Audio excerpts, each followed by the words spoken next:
بحكم ظروفي ناوخۆ ظروفی معاش و وەزعی نائەوەی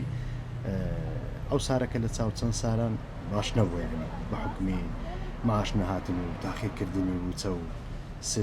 سێ مانگ دەبی تقریبان موچە نەهاتیە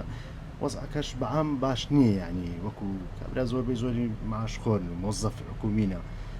ئەوەیان نییە بتوانن بژێوی ژیانی خۆیان بۆ خواردن دابین بکەن و قوتابخانە دابین بکەن و دووربی نەخۆشی و شتیوا دابین بکەن زەحمەتە یعنی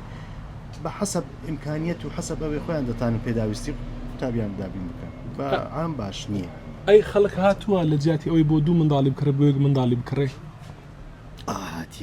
هاتیە زۆر جاریش هاتیە و زۆر جاریش بووە گوتی نیتم ینی دەستم کورتیانی بتانی مساعدەم بکەیت حەسەب ئیمکانیت خۆمەتانی توان مساعدیان بکەین الحەمدولای دیەوە جانتامان داینێ شتمان داینێ بە عام خەرکەکە وەزعی باش نییە ئەنی دوو نەوەفی ئەمان هەیەفی ئەی زۆر دەورەمەندمان هەیەفی ئەی فەقیریشمان لێ متەوەسطمان نەما لێران تێمان بێ هەر بەش شێوەک بی هاری کاربین ئیتر ینی بە بەراورد بە ساڵی پار بە دیاری کراوی ئەم ساڵ خراپترە لە پار زۆریش فەرقی هەیە لەگەڵ طبعا فەرقی زۆر زۆرە خراپتر ئەو ساڵ بەتاکید ینی تا ئێستا خەڵک کەم هاتووە بۆ شتکردنیان تا ئێستا کەلوپەلی قوتابخانەی نەکڕیوە بە ڕادەی پێشتر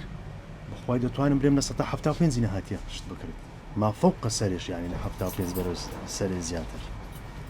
نەهاتوونێشتا شت بکەن چکە داوامیش بە حکمی بەیانی داوام دەست پێکە تاکو پێیان نرێن و